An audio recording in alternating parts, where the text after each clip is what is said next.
Pues espero que se encuentren bien. Dar la bienvenida a las personas que vienen de afuera, que nos visitan de otros países, ya conocen México, pero me imagino, ¿no? Pero encantado de que estéis aquí, que puedan disfrutar, aparte de este seminario, de otras experiencias teatrales o culturales de esta inmensa ciudad. Zabel Castro ha sido la curadora, la que ha amalgado todos los contenidos y todas las personas que participan en esta mesa como para poder hacer este encuentro reflexivo, académico, de compartir experiencias. Con Zabel estábamos hablando también de la importancia de no solamente vincularnos con el mundo de la crítica teatral. Muchas veces los sectores y los lenguajes artísticos se generan pequeños círculos que son normales dentro de la lógica, pero felicito también la idea de abrir a otras disciplinas artísticas o lenguajes artísticos la crítica, porque creo que es algo que trasciende y permea en otros contextos, que no solamente sea en el escénico. Creo que eso es muy generoso de tu parte y muy interesante también como experimentación e intentando abrir a otras perspectivas la crítica, que por otro lado pienso que crítica hacemos todos, seamos especialistas o no, aunque desde luego en este seminario creo que el foco es poner y subrayar que la crítica es un ámbito profesional dentro de lo que cabe, pero que como la cultura es opinable, como todo en esta vida, y subjetivo,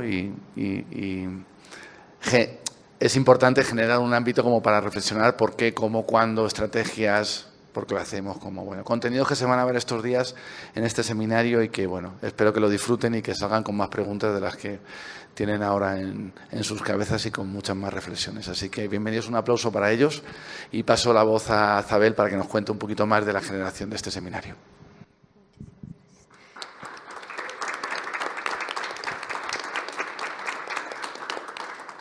Bueno, muchas gracias, David. Muchas gracias a Mariana también por el entusiasmo con que recibieron esta propuesta, por las gestiones para que fuera posible traer a todos nuestros invitados internacionales y convocar al público. Es un honor para mí y una tremenda alegría estar nuevamente con este panel que quiero tanto, que admiro tanto. Javier Ibacache, que es un reconocido crítico chileno, ahora mismo es director de Seina. Federico Irazábal, que es el director de FIBA, también tiene muchos años experimentando en la crítica teatral y en la crítica cinematográfica, también ha tenido acercamiento, y Gabriel Sevilla, que sumamos en esta edición, que viene para hablar de la crítica española. Hicimos este encuentro, o pensamos este encuentro de origen en esta primera edición que fue en Santiago de Chile el año pasado, para dialogar sobre los problemas de la crítica y el porvenir de la crítica específicamente teatral. Para esta edición, como decía David, quisimos ampliar la conversación a otros campos porque intuimos que la problemática es compartida, que los problemas que tiene la crítica teatral también se pueden localizar en la crítica de cine, en la crítica literaria y en la crítica de arte contemporáneo. Esa es nuestra apuesta, nuestra intuición y nuestra hipótesis. Pero quisiera arrancar mirando un poco hacia el pasado, explicando cuáles fueron los orígenes de este proyecto que se llama Semana Crítica. Y Javier y Federico han estado en las ediciones anteriores de muchos diálogos, entonces quiero partir con Javier para que nos cuentes de los antecedentes de la Semana Crítica y podamos entender mejor lo que estamos haciendo aquí en México. Muchas gracias por la invitación, muchas gracias David, muchas gracias Zabel. Para mí es un reencuentro, tuve la oportunidad el año pasado, ¿verdad?, de estar con varios y varias de las que están presentes hoy, haciendo un taller justamente sobre crítica teatral, porque a esta altura diríamos que somos una suerte de, en Chile se habla de patrimonio humano vivo, ¿no?, a las prácticas que están desapareciendo pero que vale la pena conservar, ¿no? Por alguna razón, no sabemos muy bien por qué. Yo creo que la crítica teatral se cuenta entre esas prácticas, ¿no? Patrimonio humano vivo en el sentido de que el contexto ha cambiado, no vamos aquí a redundar en por qué ha cambiado el contexto o cómo ha cambiado el contexto, pero creo que es muy significativo que pese a ello generemos estos espacios de encuentro y conversación. ¿Qué es lo que nos mueve o qué es lo que nos motiva? El año pasado realizamos en Santiago de Chile, con ocasión de que se cumplían 30 años del Centro Cultural de España en Santiago, el encuentro de Semana Crítica. ¿Y por qué se hizo en ese momento? Porque se quiso destacar un hito que había ocurrido en el año 2007, así de antiguo, ¿no? En el año 2007, en Chile, en Santiago, se realizaba una muestra de dramaturgia europea contemporánea, cuando no era factible a través de la web acceder a textos recién estrenados. La articulación de centros culturales binacionales de Francia, Alemania y España permitió que se hiciera por varios años una suerte de festival que se volcaba hacia la dramaturgia europea contemporánea, ¿no? Eso en Chile y luego impactó también, por supuesto, en Buenos Aires y en el resto de la región.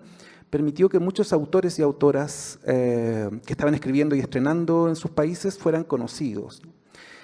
Y se instaló la pregunta por la crítica, ¿no? ¿Qué hacía la crítica local frente a estas escrituras, ¿no? ¿Cómo la crítica local abordaba estas escrituras? Tuvimos oportunidad de organizar talleres, yo era parte del comité asesor de ese festival, de realizar talleres con críticos reconocidos en sus países, de Reino Unido, de España, de Alemania. Y en esa tónica de acompañar la conversación sobre nuevas escrituras también se planteó la idea de generar este primer encuentro, primer seminario de crítica teatral en el año 2007 en Santiago de Chile.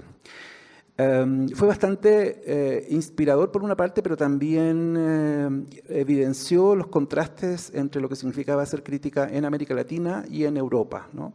Ese seminario se organizó con la Asociación de Críticos de Europa, quienes tenían muy claro cuál es la función de la crítica, quién podía hacer crítica y cuál era el mecanismo de circulación de la crítica, ¿no? Y eso nos dejó con varias preguntas. Federico estuvo también en ese encuentro, nos dejó con preguntas sobre cómo podríamos contribuir desde la crítica a seguir potenciando nuestro oficio. En ese momento se contaba con medios de comunicación, ¿no? Puedo dar testimonio que en ese tiempo yo publicaba 3 críticas a la semana en un diario de circulación nacional, ¿no? Además, habían espacios en televisión, teníamos espacios en que podíamos grabar críticas frente a cámara y esto aparecía en televisión. Lo cuento ya como algo que ocurrió hace una encarnación atrás. Habían espacios de radio también en que el crítico tenía espacio para hablar. Entonces pasaron 3 años y en el año 2010 organizamos un segundo encuentro inspirados por esta motivación, esta vez en el marco de una muestra de dramaturgia nacional, y allí convocamos a críticos fundamentalmente de América Latina en Santiago, en mesas de discusión sobre cuál sería la perspectiva de la crítica desde el 2010 en adelante, ¿no? Lo que se hizo evidente allí fue que estábamos en un momento bisagra. Estaban desapareciendo o dando los últimos estertores el modelo del crítico juez, el crítico que evalúa, el crítico que dice esto es o no es, ¿no? Y estaba emergiendo una promesa, en ese momento muy optimista, sobre lo digital, ¿no? Que lo digital vendría a resolver todos los espacios con los que nos enfrentábamos, las restricciones, para la circulación del discurso crítico.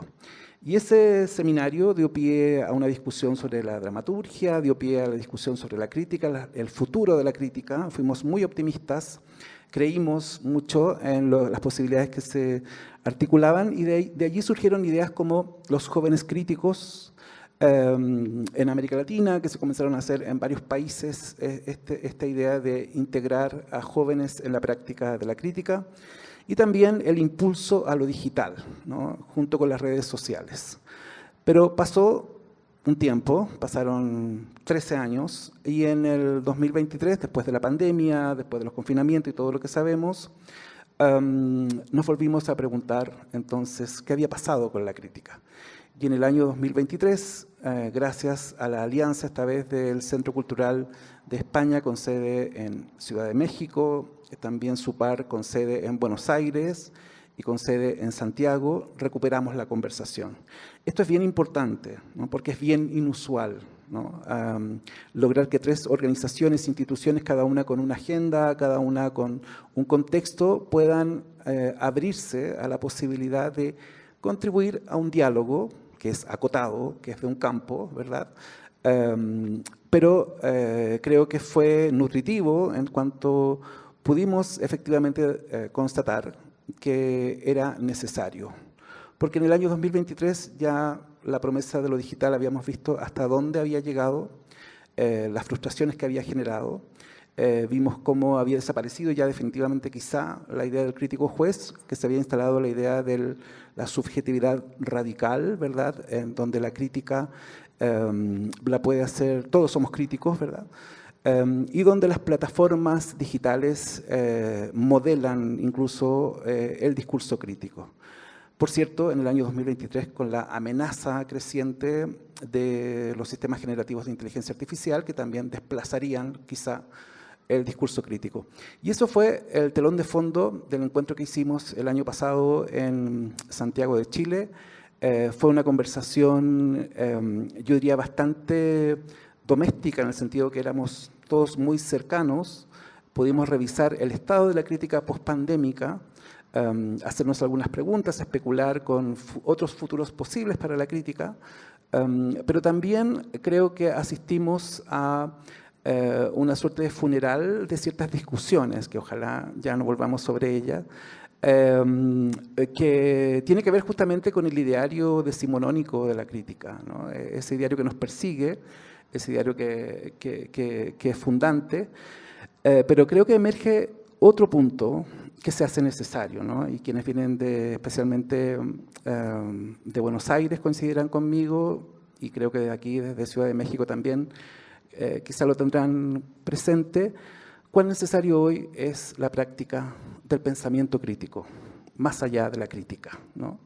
¿En qué medida la práctica de la crítica es un canal que cristaliza una práctica que se ha disuelto, que la hemos perdido y ya vemos las consecuencias que eso tiene, ¿no?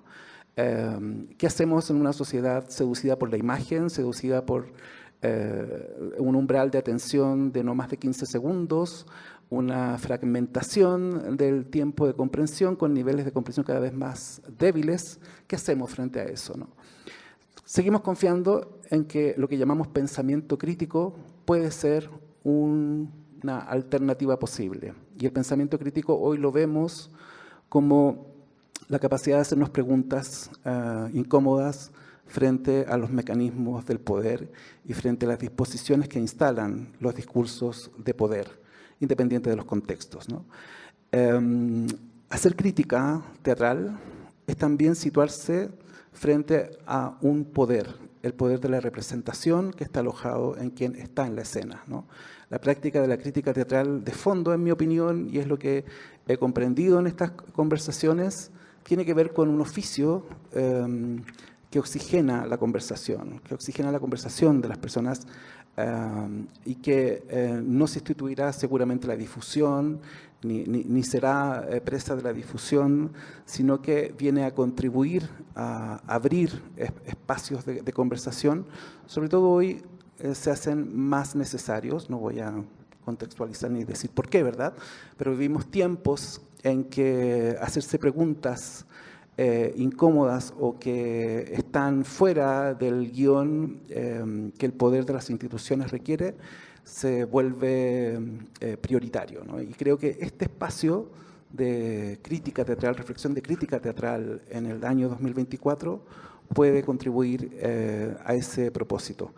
En ese sentido, es un continuo de lo que venimos conversando desde el año 2007. Persistimos, no sabemos si fracasamos, pero persistimos. Y creo que con eso ya es bastante. Muchas gracias, Javier. Y bueno, uno de los criterios y cualidades que me sirvieron para seleccionar al panel que nos va a estar acompañando estos 4 días, es que además de hacer crítica aplicada a algún arte, han hecho un ejercicio durante muchos años de metacrítica, es decir, de crítica a la crítica. Han observado sus transformaciones, han cuestionado al ejercicio y en ese sentido, Federico, tú que lo has hecho incansablemente, ¿qué nos podrías decir sobre qué ha pasado con la crítica en los últimos años y cuáles serían las preguntas incómodas que tendríamos que hacerle al ejercicio? Gracias, Sabel.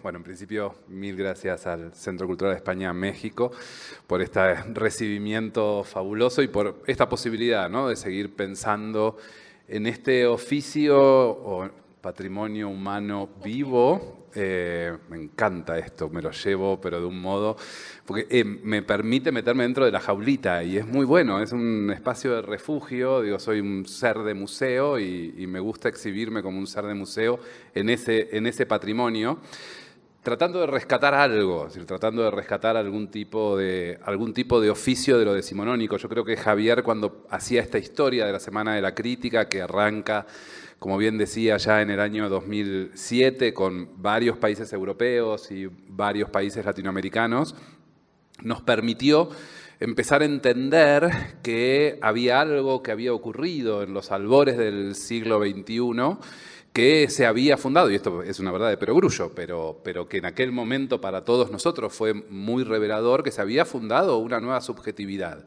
y que muy probablemente había en ese evento había dos generaciones claramente representadas que presentaban dos posicionamientos, dos modalidades, dos modos de ejercicio de la crítica y del pensamiento crítico, que tenía mucho que ver con esto que recién Javier decía y que concuerdo y mucho, de que el pensamiento crítico oxigena. Y es cierto, pero habría que decir: un tipo de pensamiento crítico oxigena. Hay otro tipo de pensamiento crítico que clausura. Es decir, si nosotros nos entendemos, a mí siempre me gustó, digo, desde ese libro que creo que fue parte del encuentro con Sabel, que es Por una crítica deseante, que es un libro que publiqué, no me acuerdo, 2006. En donde la pregunta tenía que ver, bueno, ¿qué hace a un crítico? ¿Cómo debe trabajar el crítico? ¿Para quién trabaja el crítico? Que habría ya preguntas muy elementales que tienen mucho que ver con preguntas contemporáneas, que es si la crítica tiene que estar al servicio de lo publicitario, cómo poner las nuevas tecnologías en relación con eso, ese pensamiento de 15 segundos, está en condiciones de producirse algún tipo de reflexión en un enunciado unioracional, o realmente la crítica y el pensamiento crítico como disciplina del siglo XX requiere de un tiempo. Es decir, tiene que apoyarse sobre un tiempo, no solamente sobre 60, no sé, 6.000 caracteres, 10.000 caracteres, una página, 5 páginas, dependiendo de si es crítica académica, si es crítica periodística, sino que realmente requiere un tiempo y hay algo del orden del pensamiento que está apoyado sobre esa temporalidad. Hay cierta deriva que requiere de ese tiempo. Y la gran pregunta es si disponemos hoy de ese tiempo, si la cultura dispone de ese tiempo y si hay interés en disponer de ese tiempo para poner al servicio herramientas que son verdaderamente complejas y que es lo que tiene que ver con el pensamiento crítico que oxigena, que parte y asume radicalmente, por eso yo planteaba la mirada del crítico y la mirada de la crítica en ese libro, en donde plantea y asume explícitamente su carácter subjetivo. Abandona esa discusión prototípica del siglo XX de si la crítica tiene que ser objetiva, si no tiene que ser objetiva, si se puede alcanzar algún tipo de pensamiento más o menos objetivo alrededor de esta materia de lo cultural, en donde todos somos críticos, en donde todos podemos opinar. Bueno, ¿cuál es la especificidad de nuestro oficio? ¿Cuál es la especificidad del pensamiento crítico? ¿Qué es lo que tiene que hacer? Esa otra generación con la que discutimos tanto en el 2007 y en el 2010, era una generación que planteaba desde el podio institucional que le daba el ejercicio del periodismo, un periodismo que hoy está degradado en todas las disciplinas. Es donde nosotros desde lo artístico teatral, o yo trabajo en un diario, La Nación de Buenos Aires, en donde había crítica de todo el teatro independiente, ya no hay más crítica al teatro independiente, se publicaban 30, 40 críticas por mes, hoy se publican como mucho 10, son casi todas notas de estreno donde se dan cuenta del mundo de la farándula y del mundo del entretenimiento, es decir, donde claramente se degradó. En la sección política no pasa algo muy diferente. Entonces, hay algo del orden de la institución que nos albergó que nos soltó la mano. No pertenecemos más a esa institución. Si queremos seguir haciendo periodismo y cobrar un sueldo crítico por parte de una institución establecida, sabemos que las condiciones hoy están pauperizadas. Y entonces tiene que ver con un modo de monetarizar el trabajo. Ahora, ¿dónde pasa el ser del trabajo? Es el lugar en donde cada uno de nosotros deposita su identidad, deposita su deseo, deposita sus ganas, deposita eso que te obliga a decir, yo soy crítico, pero no soy crítico, digo, porque el ser crítico tiene que ver con una definición del ser. Hay algo que es muy fuerte en esta idea de yo soy crítico. Yo no trabajo de crítico, yo soy crítico. Es decir, a mí me gusta ser crítico y soy crítico de todo. Como porteño, de mí ni se imaginan, 30 años de psicoanálisis, con lo cual, trato de desmontar estructuras, de desmontar lógicas, de desmontar procedimientos, de desmontar sistemas discursivos, de tratar de entender en qué momento estoy dando una conferencia y está mi mamá hablando a través mío y tratar de ser consciente para a los días ir con mi profesional y decirle, che, dije esto que dije me recordó a qué, y una estructura gramatical idéntica a la de algún tipo de referente, de maestro. Entonces, el ser crítico tiene que ver con esa necesidad de estar permanentemente poniendo en juego nociones, conceptos, ideas, disciplinas. Por eso es tan celebrable que no estemos restringidos a la crítica teatral, porque yo no sé si yo tengo ganas de decir que soy crítico teatral. Yo soy crítico y voy a una instalación y me gusta tratar de hacer un desmontaje.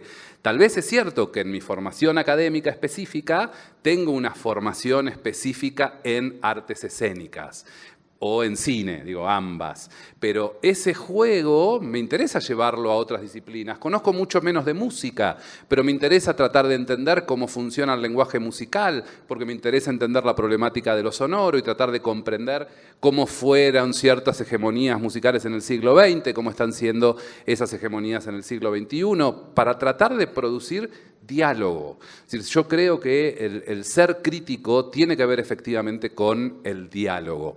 Y esas dobles instituciones, y era lo que veíamos tan claramente, ese podio, esa especie de cenáculo en el que se ubica el crítico juez, el crítico que tiene el poder de clausurar. Y esto es lo que a mí me parece que produjo parte del estado de situación lamentable en el que la crítica hoy se encuentra, porque, por un lado, no es negocio desde el punto de vista comercial para las empresas que nos albergaban y nos permitían monetizar nuestro trabajo, pero también por largas décadas de un ejercicio profesional clausurante, nos dedicamos también a corrernos del otro sector al que nosotros pertenecemos, que es el sector creativo en sí. Y mi conferencia del miércoles va a tener que ver con esto, con la potencialidad creativa que tiene la crítica. La crítica crea, la crítica hace, la crítica no mira simplemente. La crítica no habla de un objeto ajeno a sí, forma parte de ese continuum. ¿Por qué? Porque el objeto cultural y el objeto artístico está dentro de ese juego y de esa deriva. Entonces, si el artista no es el último hablante, semióticamente hablando, en una larga cadena discursiva, sino que el artista no es ni el primero ni el último, el crítico tampoco será ni el primero ni el último. Y la gran pregunta es qué tipo de obra va a producir ese crítico, cuál va a ser la materialidad y cuál va a ser la forma. Y acá creo que viene, en esta palabrita, en la palabra forma, creo que viene el gran problema que tenemos hoy desde el punto de vista del ejercicio del pensamiento crítico, que es encontrarnos frente a una enorme revolución formal de enormes posibilidades cambios radicales en algo que también es importante desde el punto de vista de la crítica, que es que esa mirada del crítico está apoyada muy fuertemente en la idea del crítico como marca, en donde se construye una marca alrededor. Digo, yo sé cómo piensa, cómo produce Javier Ibacache, entonces veo sus posteos y veo el teatro que va a haber cada semana en Chile y más o menos puedo entender en función de lo que dice y cómo lo dice, si el proyecto que vio le interesó o no le interesó, porque conozco la marca Javier Ibacache. Es una marca desde el punto de vista del pensamiento, con Sabel pasa lo mismo, con muchos colegas de toda la región pasa exactamente lo mismo. Entonces, esa marca convierte al crítico en una figura pública y esa figura pública se convierte en imagen.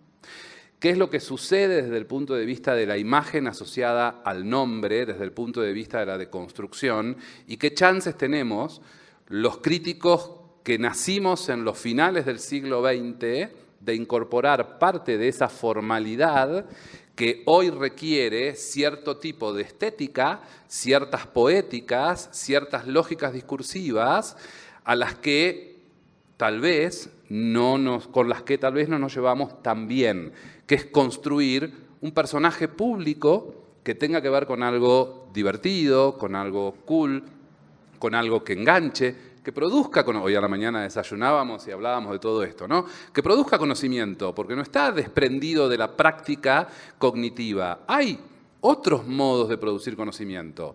El problema es que los que venimos de la zona académica entendemos que hay un modo de producir conocimiento, que ese modo de producir conocimiento está apoyado fundamentalmente en el lenguaje verbal, que el lenguaje verbal para poder funcionar requiere necesariamente apoyarse en el tiempo y, como decía antes, tiempo es la materia de la que carecemos. Entonces, hoy todo tiene que ser en 15 segundos. ¿Cómo hago yo, que vengo de la academia, para en 15 segundos poder dar cuenta de una idea de relativa complejidad sin sentir que estoy degradando mi propio conocimiento, degradando el discurso, degradándome ideológica, ética y políticamente?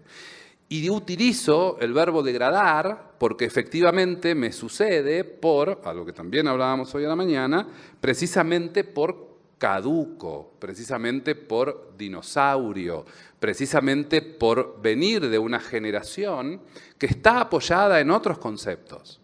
Entonces, lo que me pasa cuando encuentro personajes públicos, como por ejemplo mi admirada y querida Nati Laube, alguien que encontró un modo de hacer en redes sociales una llegada a un público muy amplio con una enorme frescura, donde no degrada el pensamiento, la densidad del pensamiento, pero encuentra una forma que si yo me veo escribiendo esos textos o grabando determinados videos, lo borro de manera inmediata, porque claramente va en contra de eso que soy. Entonces, ¿hay algo del orden de lo caduco? Sí. ¿Hay algo del orden del vencimiento? Sí. En el 2006 yo proponía el vencimiento del crítico, pero lo proponía en relación puntualmente con lo que planteaba Javier de lo que fue el festival, los festivales de dramaturgia europea en Santiago de Chile y también el 4x4 que se hacía en el Goethe Institut en Buenos Aires, que después también fue cuando vino el director del Goethe Institut a Buenos Aires, trajo el modelo chileno y se implementó ese modelo chileno sumando a Tintas Frescas de Francia y a diferentes países, y lo que pasaba era efectivamente eso, estaba pasando algo en Europa para lo que la crítica tradicional latinoamericana no tenía herramientas prácticas de análisis. Se enfrentaban con un texto de Jelinek y no sabían cómo operar frente a eso. Y entonces ahí apareció en el 2006 esta idea de, ok, caducó. El crítico decimonónico caducó, no encuentra mecanismos de abordaje de determinados procedimientos estéticos porque las herramientas con las que cuentan no le permiten abordar esas problemáticas. Cuando digo las herramientas académicas, las herramientas de análisis de texto. Eran críticos formados en el universo de las letras que venían a analizar una obra de teatro como analizan una novela, con las mismas herramientas desde el formalismo ruso en adelante, pasando por todo el estructuralismo europeo. Entonces, había algo de la caducidad de la crítica en donde el propio oficio artístico iba poniendo en jaque las estructuras intelectuales que los críticos desarrollaban y que después tenían que plasmar en un texto autónomo.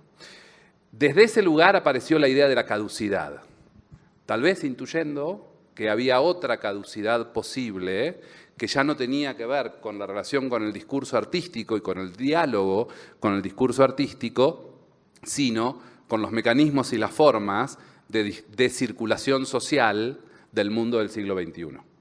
Y ahí aparece otra caducidad, que es la que recién planteaba, esta imposibilidad de encontrar, para decirlo en términos de la vieja Twitter, digo ya una cosa inexistente, e inexistente en su formalidad también, en esa idea de los 140 caracteres, que tanta resistencia nos produjo cuando nace Twitter a los que veníamos del otro mundo. ¿Pero qué se puede decir en 140 caracteres?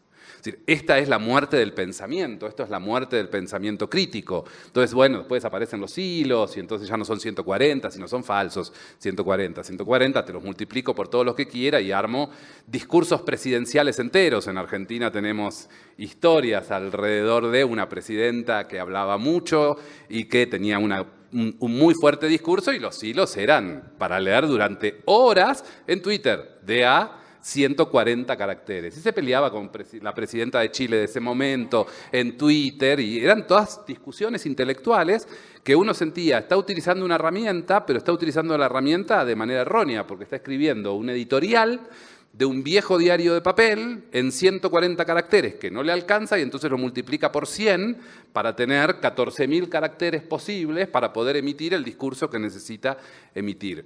Me acuerdo que yo estaba volando a Chile cuando leía esos hilos de Twitter de Cristina peleándose, creo que en ese momento era con Michelle Bachelet, no me acuerdo por qué tema era que se discutía, siempre los chilenos y los argentinos discutimos por algo, y decía, ahí hay algo, estaba viajando una semana de la crítica, si no recuerdo mal, ahí hay algo en donde efectivamente es la forma en la que ya no funcionamos.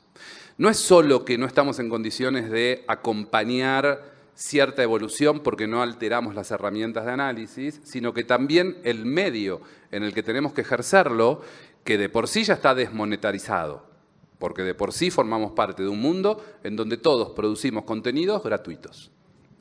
Y eso es algo que nos pasa a todos en todos los oficios.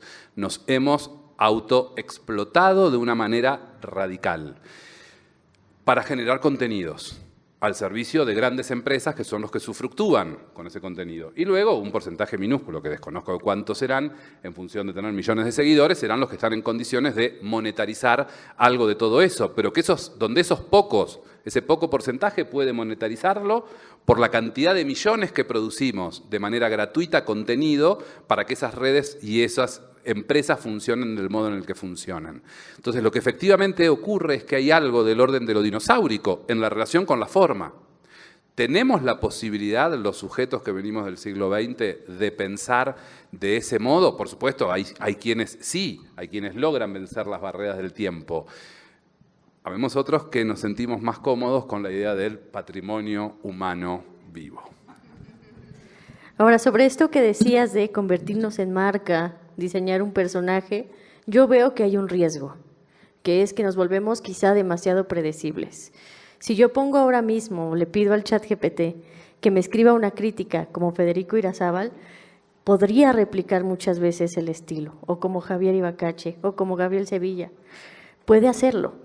Entonces, eso nos confronta con nosotras mismas a preguntarnos si somos capaces quizá, porque eso demandan los tiempos que corren, de fragmentarnos y quizá de sorprendernos todavía a nosotras mismas con lo que hacemos, o si nos quedamos tranquilas con que ya se puede replicar lo que tal cual, nuestros discursos y nuestros tonos y nuestros modos de decir y hacer. Eso es una pregunta que dejo para estos días. Si bien recordamos mucho en todos estos encuentros que siempre viene esta idea de que todos somos críticos y críticas, porque más bien todos podemos ser opinólogos y opinólogas, lo cierto es que en los últimos siglos el monopolio de la crítica lo han tenido el periodismo y la academia. Ya hay un sector que cada vez está más descontento con esa idea y con la forma en que se ejerce la crítica desde estos dos campos, que es el sector artístico. En los últimos años hemos visto muchos espectáculos y muchas obras donde son los artistas los que le reclaman cosas a la crítica, los que la ponen, digamos, como objeto de escrutinio y le demandan y la critican. ¿Cómo ves tú esta transformación y este desplazamiento de la crítica del periodismo hacia las artes escénicas? O sea, que los artistas y las artistas la hagan suya para confrontarla con ella misma. Buena pregunta. Bueno, en primer lugar, muchas gracias por la invitación, gracias al Centro Cultural y gracias a Zabel Castro. Yo tengo que anticipar que yo vengo de una posición, no sé si un poquito más optimista, y lo digo porque incluso cuando recibí la invitación lo pensaba, ¿no? Cuando uno ve el despliegue de medios materiales y humanos para estar durante 4 días hablando de crítica teatral, desde luego, si la crítica teatral ha muerto, he visto pocos cadáveres que gocen de tan buena salud. Creo que en ese sentido quizá no estamos tan mal, digamos, respecto a tiempos anteriores, que yo no creo que fueran mejores. Yo no diría que estemos peor, probablemente estamos mal de otras maneras, ¿no? Que ha cambiado el modelo y en ese río revuelto yo creo que es más interesante tratar de ver de qué manera podemos hacer que las novedades, los riesgos, las amenazas, un ChatGPT juegue más a favor que en nuestra contra, ¿no? Quiero decir, en la famosa serie de Terminator se podía reprogramar a un Terminator para que jugara a tu favor y no en tu contra. Yo creo que esa es un poco la perspectiva. Respondiendo a tu pregunta, es verdad que en Europa, estoy pensando sobre todo en Francia y en España, en los últimos años hemos tenido algunos casos justamente de polémica sobre la crítica en que se ha teatralizado la crítica de la crítica. Es decir, tuvimos los casos de Angélica Lidl, que es una creadora, vamos, originalmente es de Cataluña, pero trabaja sobre todo en Francia, que en 2022, en una obra, Caridad, hizo críticas muy acerbas a la crítica española, los calificó dijo, alfabetizados e ignorantes, creo recordar que era la fórmula. Esto fue en 2022, Caridad, sobre la crítica española, y este mismo año, en 2024, en una obra que creo que tuvo más repercusión, Daemon, el funeral de Bergman, la estrenó en el Festival de Aviñón y luego pasó por el Festival Grec de Barcelona y luego estuvo en Madrid, y ahí atacaba sobre todo a la crítica francesa. Y además los atacaba citando nombres y apellidos y citaba pasajes concretos de las críticas donde habían hablado mal de ella. Hizo algo muy obsceno, que es básicamente unas abluciones de sus partes pudendas y con un ¿cómo se dice? Con un hisopo lanzaba el agua de sus abluciones al público, confiando en que hubiera críticos, porque obviamente era el día del estreno y podía haber esa crítica, y evidentemente en el caso de Aviñón estaba la obra y el discurso de crítica de la crítica estaba diseñado específicamente para ese día, ese lugar y ese público especializado que había hablado mal de ella.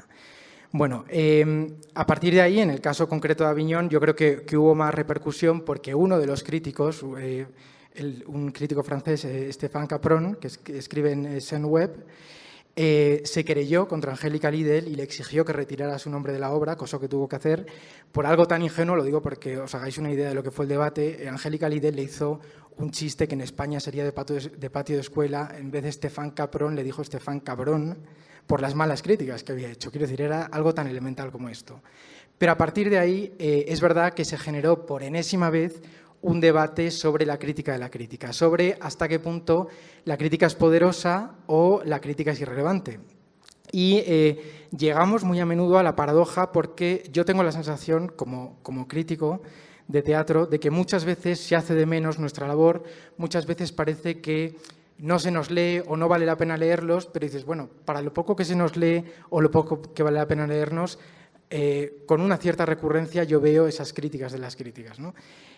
Hablaba de Angélica Lidl, pero recordaba antes, también fuera de micro, la conversación que hemos tenido, que el año pasado en Alemania hubo un director de ballet que también atacó físicamente a una crítica del Frankfurter Allgemeine Zeitung por haber dicho que una obra suya era entre aburrida y no me acuerdo qué más. Quiero decir, no era algo muy grave.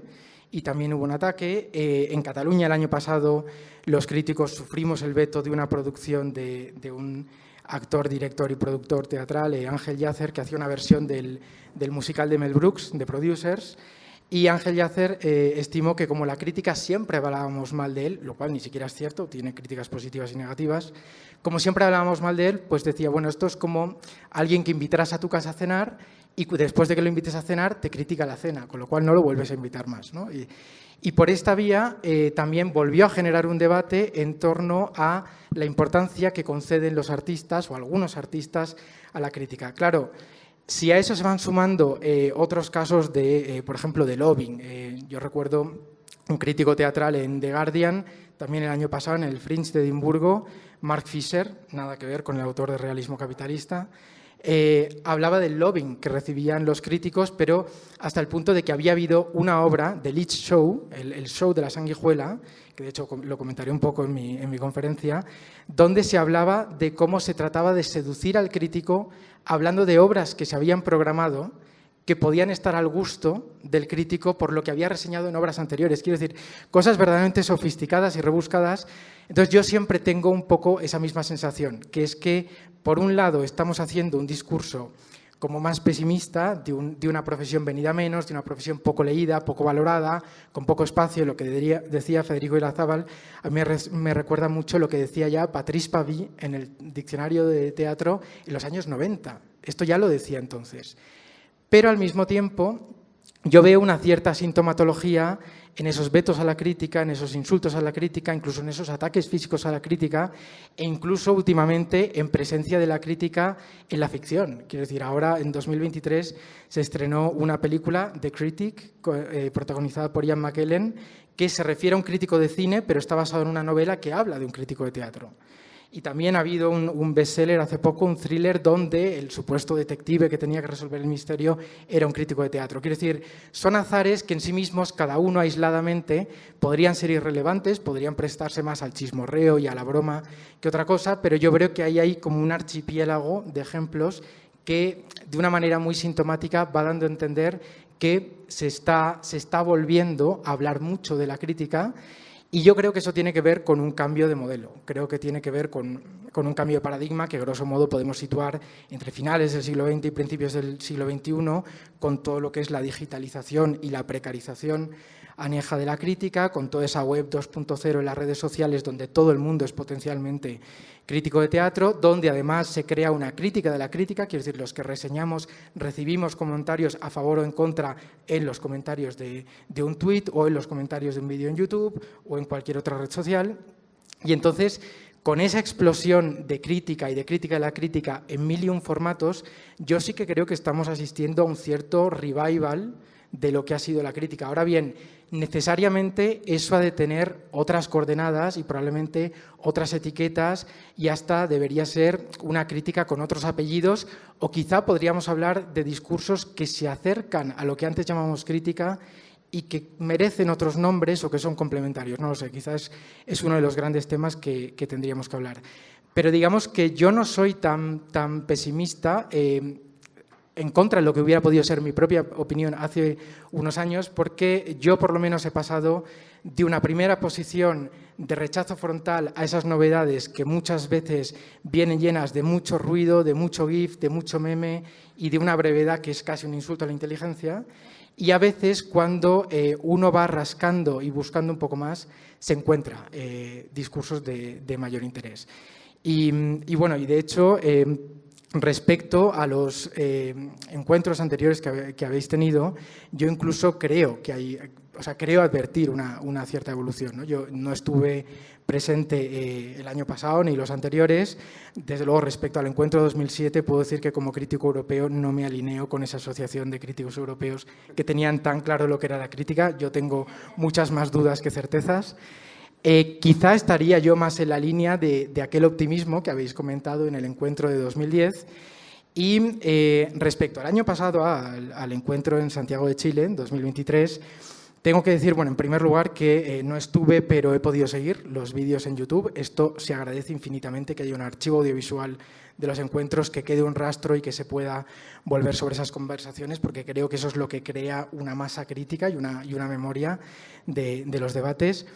Sí que estuve virtualmente presente en una de las conferencias en la que hizo Álvaro Vicente, que venía un poco pues como vengo yo aquí, ¿no? Como representante casi de la crítica en España.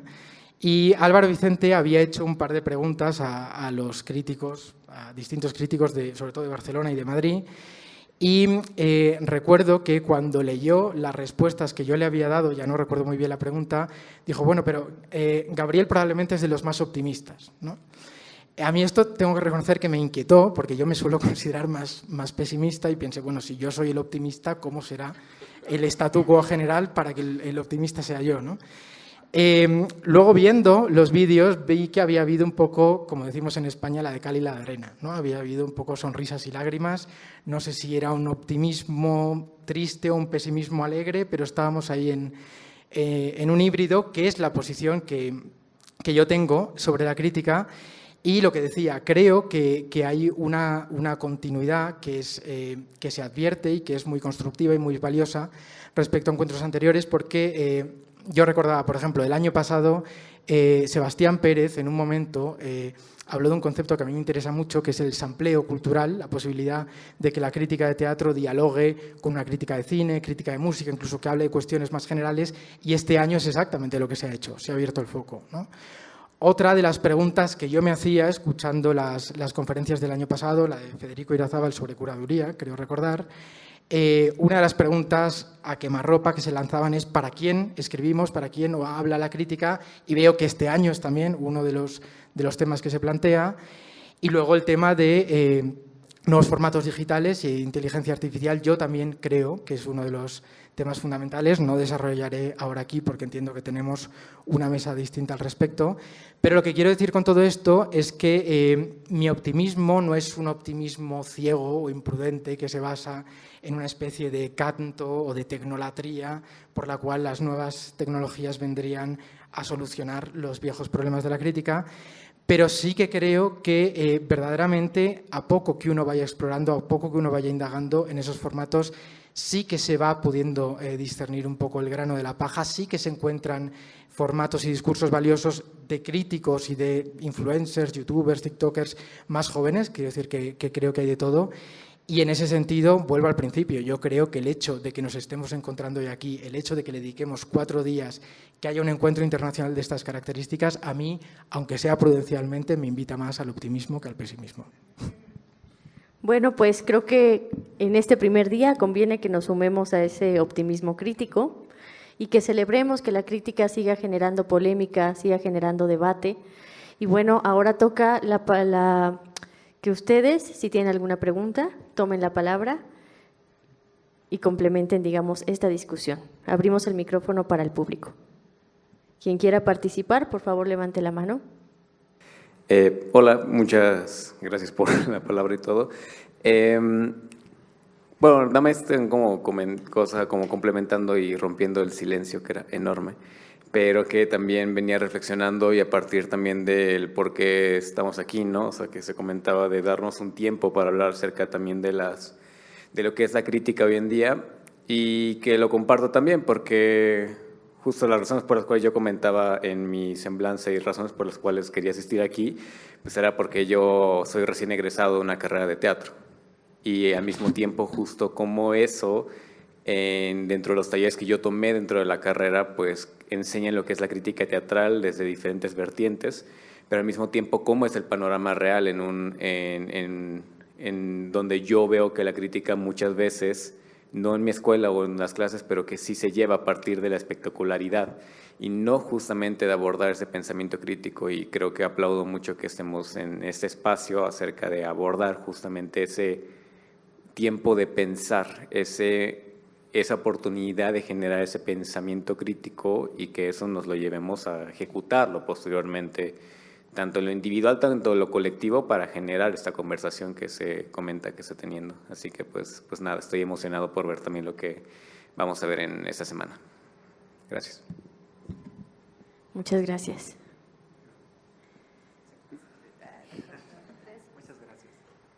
Muchas gracias, buenos días. Me gustó mucho cómo empezaron a abordar esta parte de introducción a la semana con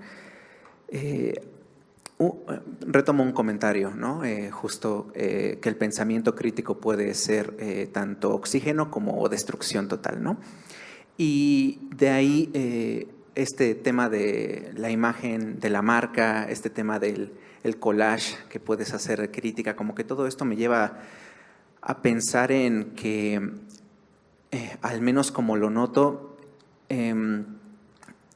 la crítica tiene mucho espacio actualmente, al menos pensando en que convivimos con muchos círculos, con muchos grupos en los cuales tal vez lo más complejo es la creación de identidad. Estamos constantemente en una búsqueda de identidad, de estar construyéndonos o destruyéndonos, que de lo que nosotros actuamos o que de nuestras acciones están como fundamentadas en verdad, en quién soy o en solo reacción a fenómenos, a modas, a cómo se está moviendo el mundo o qué aspiro a ser sin necesidad de yo estar cuestionándome si soy eso o no, ¿no?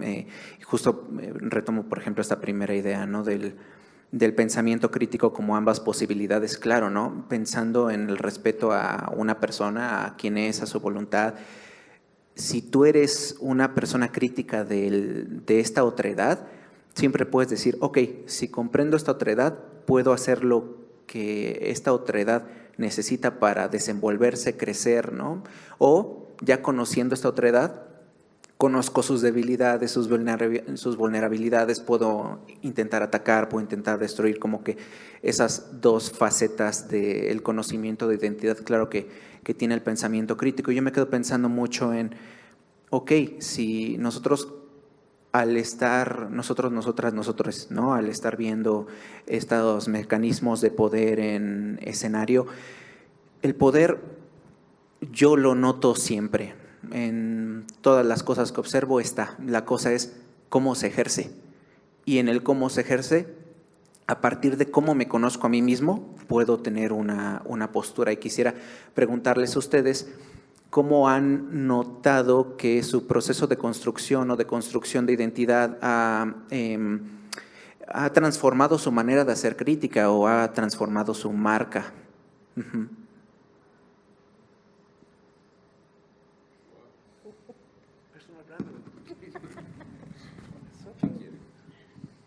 Eso se llama hablar del personal branding, dices tú, ¿no?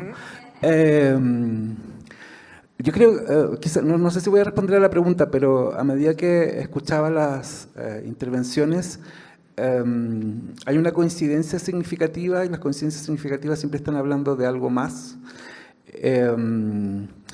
Ese seminario del 2007 que hicimos en Santiago sirvió para que el libro de Federico se conociera en Chile, ¿no? Y traer la pregunta si la crítica estaba caduca o no. Y también sirvió para preguntarnos por el futuro.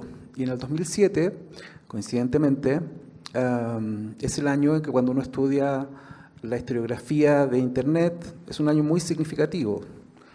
Por el iPhone, por Facebook y por el diseño del scrolling, ¿no? Esos tres elementos, una red social, un dispositivo y una forma de relacionarse con el contenido, modelan nuestra vida actual, ¿no? Son patrones, hábitos que se instalaron ya y traspasaron a la pantalla, ¿no? ¿Por qué vivimos con la ansiedad de estarnos perdiendo algo? ¿Por qué la fragmentación del discurso se hace tan radical? Y esto entonces tiene un correlato, y creo que tiene que ver con esto que comentaba Federico, de la imagen del crítico, de la marca del crítico. Quizá consciente o inconscientemente el crítico en ese contexto en que comienza a articularse muere o sobrevive, ¿no? Y los que sobreviven tienen algún grado de adaptación, ¿no? Y ese grado de adaptación pasa por la relación con lo digital, ¿no? Así lo vería hoy. Quienes venimos de la cultura lectora tuvimos que hacer una transición, ¿no? Automirarnos, ¿no? Autoobservarnos cuál era hasta dónde íbamos a mostrar, si lo queremos poner así, nuestras profundas convicciones y cuánto íbamos a hacer público de lo que pensábamos. En ese sentido, las redes sociales, las primeras redes sociales, Facebook, Twitter fundamentalmente en su primera fase, fueron muy útiles para testear, ¿no? Y el crítico, yo diría, en ese momento todavía podía ser un recomendador, ¿no? Porque tenía legitimidad, ¿no? Y lo digo, doy fe de eso, o sea, que uno fuera a una obra de teatro y comentara algo era requerido en ese primer momento. Probablemente la oleada posterior, cuando ya los algoritmos de recomendación se hacen un poco más perversos y ya no se descansa tanto en las interacciones orgánicas de las cuentas, sino que más bien gratifican otros atributos, modifica también la posibilidad de que esos críticos vuelvan a sobrevivir, es como entrar a otra fase, ¿no? No estoy seguro si yo a esa siguiente fase me resulta muy cómoda, ¿no? Como decía Federico, no me veo haciendo un reel para congraciarme con una audiencia, ¿no? Pero creo que eso mismo también construye identidad, ¿no? Si lo queremos acotar únicamente a la identidad digital, creo que hoy es posible construir un perfil de crítica en algunas redes de manera más funcional que en otras. Pero no quiero profundizar en lo que hablaré después en la conferencia, pero el desafío de lo que se llama el TikToker hoy que ha pospuesto al influencer, ¿verdad? Por las clases que yo hago, que son clases a generaciones de 18, 19 años, creo que allí sintoniza mucho mejor. Es una generación que está socializada en esos términos, que lee la realidad probablemente en esos términos. Yo puedo discrepar probablemente en algunos puntos. No me veo siendo TikToker, sí soy audiencia de TikTok porque me parece que es un ecosistema muy apasionante para descubrir y analizar. Que eso construya marca o no, me imagino que sí, todo comunica finalmente. Pero creo que sería testimonio de una generación lectora, más bien. Me imagino que ese tipo de identidad está hablando, ¿no? No creo que... ¿O personal? Sí, ¿cómo expresas quién eres en tu crítica y eso cómo se ha transformado con el paso de estos saltos, estos hitos? Yo ahí dejo esos temas más para la terapia, ¿no? Esos temas los dejo más para la terapia. Muchas gracias. Claro, es más el crítico como figura pública.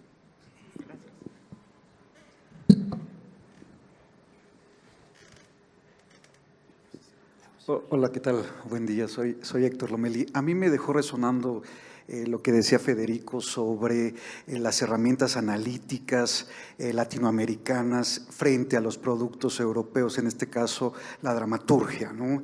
Me quedó resonando porque si bien también hay que hablar de la hegemonía académica, ¿no? Academicista, creo que desde mi lado educativo y como profesor hay líneas que sí se han saltado, ¿no? Por ejemplo, la teatrología sí nos puede hablar del teatro como un sistema, ¿no? Y además un poco para profundizar a nivel, pues bueno, sería volver a decir este mundo cada vez más complejo, ¿no? Y por lo tanto necesitamos a lo mejor en esta paradoja de la sencillez, pues una reflexión de una calidad más profunda. Siendo así, en ese contexto, ¿llegaron a dilucidar algo, a reflexionar sobre las herramientas de trabajo analítico o es los niveles educativos que se han ido también para abajo en esta discusión, Federico? No sé cómo lo hayan resuelto o planteado en ese momento, me falta contexto. A ver, yo quisiera tomar por lo menos una parte de la pregunta y del planteo e historizarlo un poquitito con relación a Argentina, también porque hoy hablábamos precisamente de esto.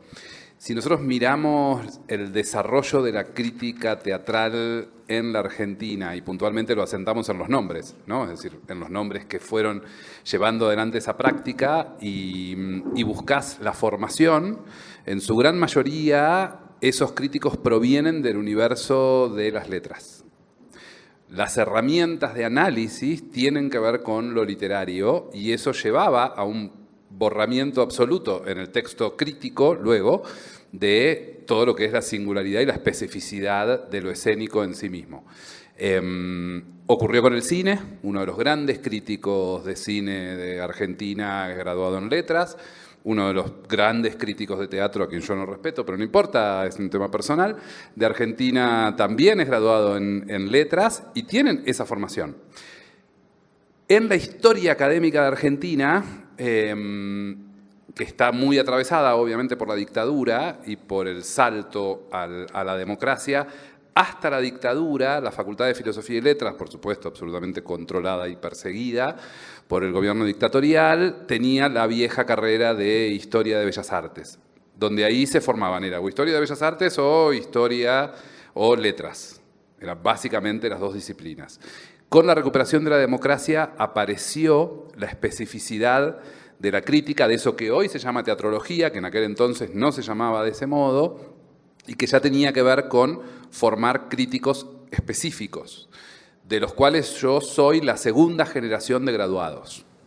O sea, hay una generación anterior, que son los hijos específicos de la dictadura, es decir, los que eran jóvenes del secundario en contexto dictatorial, yo era colegio primario en contexto dictatorial, entonces ellos son los primeros graduados ya de carreras específicas para tener las herramientas para analizar el cine, para analizar la música, para analizar las artes visuales, para analizar la danza y para analizar el teatro. Por supuesto, no la performance. Diría, la performance todavía está bastante afuera de todos esos desarrollos académicos. A la academia siempre le lleva varias décadas ir incorporando, tiene una rémora y un conservadurismo que también atañe a lo que decía Sabel acerca de ese divorcio. Porque si el periodismo está atravesando su crisis en relación con el diálogo con los artistas por una política histórica durante siglos de discurso no oxigenante, sino de discurso clausurante, en la academia, por las propias lógicas de funcionamiento de la academia, el paper, el CV, las conferencias en congresos que tienen que reproducir una formalidad que está muy lejos de hablarle al artista. En la Argentina, una de las grandes instituciones dependiente de esa carrera de artes combinadas, de la Facultad de Filosofía y Letras, que tenía que ver con el pensamiento de lo escénico, estaba liderada por alguien graduado de la carrera de Letras que hacía crítica inmanente. O sea, básicamente, estoy hablando hasta el 2010, más o menos, que después fallece este enorme profesor, pero hacía crítica inmanente. Entonces, lo que sucedía con los artistas era que leían su revista, leían su parva de libros y no sabían de qué estaba hablando. Porque efectivamente la jerga es tan endogámica que parece que nunca sale a buscar ni a ese lector extrauniversitario y muchísimo menos a los artistas. Entonces, ahí la propia academia también tiene una enorme responsabilidad, pero que responde a sus propias lógicas procedimentales, que están muy vinculadas a lo laboral, muy vinculadas a la política de empleo y a los puntajes para los concursos públicos, para acceder a un cargo. Entonces, lo que termina viendo es una réplica de paper tras paper tras paper, que no sabemos de qué diablos hablan, pero que le sirven a ese profesor para presentarse al próximo concurso.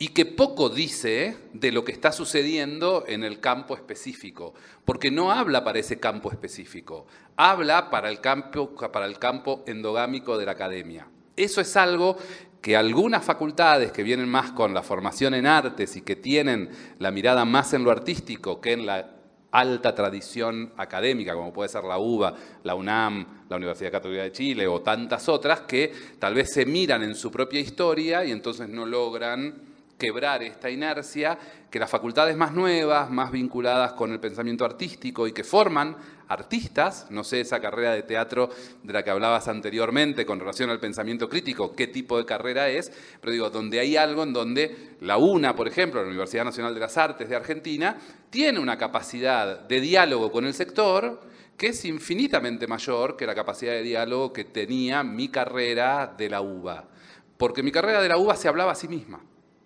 Entonces, eso también produce un enorme divorcio. Si el artista cuando lee no entiende el 80% de los conceptos, porque ese 80% de los conceptos son tecnicismos que están producidos, además con un discurso que si hay algo que no hace es fluir, porque toda la lógica académica de cómo se cita, de cómo se pone en contexto, del paréntesis, de dónde va el año, qué los dos puntos, qué el punto, qué la página, digo, produce una irrupción de la fluidez del discurso que termina haciendo que el espectador de teatro o de cine y el artista que produce teatro o cine no le interesa en lo más mínimo leer eso. Entonces ahí viene otro de los grandes divorcios. ¿Cómo hacemos para salir hablándole al otro? ¿Tengo que convertirme en un TikToker? Es decir, ¿tengo que aprender a hacer videos cuando no, voy a decirlo literalmente y después lo hablaré con mi psicólogo, no tengo onda? A ver, si no tengo onda, no la fuerzo. Hago lo que puedo y lo que me sale es sentarme aburridamente a pensar. Me gusta estar entre mis libros, en mi enorme biblioteca, sacar libros, releerlos y poner esos conceptos a circular en mí y luego tratar de encontrarle una forma acorde a mí, pero no travestirme en el sentido formal de convertirme en algo que no soy. No me sale, no soy divertido, no me gusta el show, no hago show, soy bastante retraído, soy bastante cerrado, con lo cual esa política de salir a seducir a alguien, admiro al que lo puede hacer.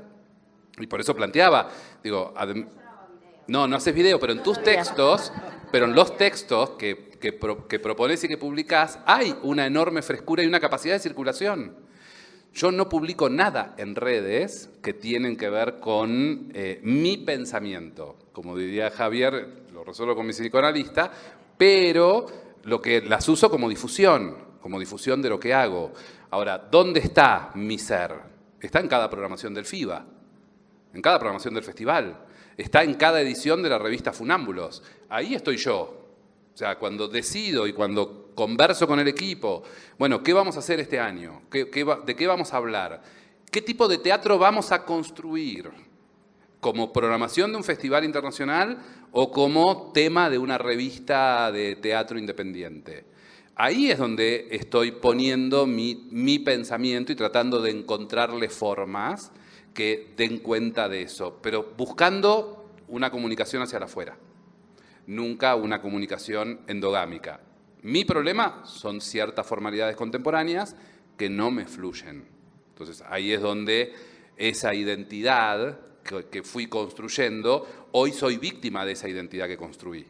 Construí una identidad intelectual, construí una identidad seria, y como termina ocurriendo con las identidades construidas, en lo público se fijan. Y luego es muy difícil cambiarlas, es muy difícil ir produciéndole alteraciones, o en todo caso yo no encontré los mecanismos para alterarlas. Sí, quería reaccionar brevemente por dar el contrapunto un poquito más optimista. Digamos, no, onda no sé, porque yo tampoco, bueno, he hecho algunos vídeos, pero creo que es una parte de mi pasado que prefiero olvidar. Ahora, yo sí que creo que justamente los nuevos formatos digitales lo que permiten son ciertos puntos más híbridos. Yo lo que pienso es que muchas veces cuando hablamos de la crisis de la vieja crítica teatral en papel, hablamos, y recuerdo ahí, citaba antes el caso de Patrice Pavy, que decía, se ha perdido, lo que decimos siempre, ¿no? Se ha perdido espacio para la crítica teatral en los grandes medios de comunicación, y esto es cierto, pero cuando surgen los blogs, cuando surgen las webs especializadas, de pronto uno se encuentra en la paradoja por la cual es cierto que desde ese blog o desde esa web especializada no tienes la difusión que puedes tener en La Nación o en El País, pero sí que es verdad que de pronto recuperas un formato potencialmente largo de crítica que te da el espacio que antes no tenías y que no es necesariamente el poquísimo espacio de la microcrítica en las redes de microblogging como puede ser X, la antigua Twitter, ¿no? Quiero decir que creo que toda la casuística bastante amplia y bastante heterogénea de los formatos digitales permite recuperar espacios o lugares que te dan más tiempo y más espacio para desarrollar. y que incluso permiten hacer el ejercicio especulativo de resolver esa diferencia o de intentar trazar un puente entre la crítica especializada y la generalista, entre la crítica académica y la crítica en prensa y redes. De hecho, es una operación que creo que algunas personas intentan, yo desde luego es la que he estado intentando algunos años, pero desde luego en Barcelona, que es donde yo resido y reseño, no soy el único que lo hace, hay varias personas de la academia que reseñan en formatos digitales. Y yo me he encontrado con que, para mi sorpresa, en esos formatos digitales en que a mí nadie me pone ninguna cortapisa de extensión y puedo hacer reseñas de 1.500, 2.000 palabras tranquilamente, encuentras un cierto público lector. Es verdad que no es un público de masas, nunca lo será en crítica teatral, pero sí que encuentras un cierto nicho de gente que yo creo que, por los comentarios que recibes tanto con conexión como sin conexión, ves que hay un público para ese tipo de formato más largo y, sobre todo, lo que a mí más me interesa, para ese formato que quiere ser híbrido entre lo especializado y lo generalista. O sea, lo que los franceses llaman la alta divulgación, que es, no acaba de expulsar a un lector profano, pero le obliga a esforzarse o a hacer un ejercicio de aprendizaje que es el que le puede iniciar en una cierta materia. Entonces, yo creo que ahí sí que hay territorios para explorar, que son los nuevos formatos digitales, y que no son necesariamente una dicotomía tan dura como tú la expresas entre el crítico académico que hace una lectura muy sesuda aplicando las normas APA, que yo creo que son la pesadilla de todos nosotros, o el que hace vídeos de 30 o 15 segundos en TikTok o en Instagram, que pueden estar mejor o peor hechos, eso también hay que decirlo, pero vámonos al peor escenario, el vídeo que se confunde la crítica con la promoción y que te acaba hablando más de los caprichos del TikToker o del Instagramer o del YouTuber que de la obra. Creo que entre esos dos extremos hay todo un espectro que se puede explorar y donde incluso, enlazando con la pregunta anterior, se pueden encontrar lugares de, no sé si se puede llamar marca personal, yo personalmente no estoy seguro de poder decir que tengo marca, pero porque me parece un poco excesivo, pero sí que es verdad que en función de las respuestas que vas recibiendo y del público que vas encontrando a través de esos formatos híbridos, sí que te vas encontrando con esas posibilidades. Por ejemplo, a mí muchas veces me han dicho, bueno, tú que haces unas críticas mucho más políticas. Entonces, a mí me ha sorprendido bastante. Cuando le he dado un par de vueltas, me he dado cuenta de que se referían a que hacía más contexto histórico.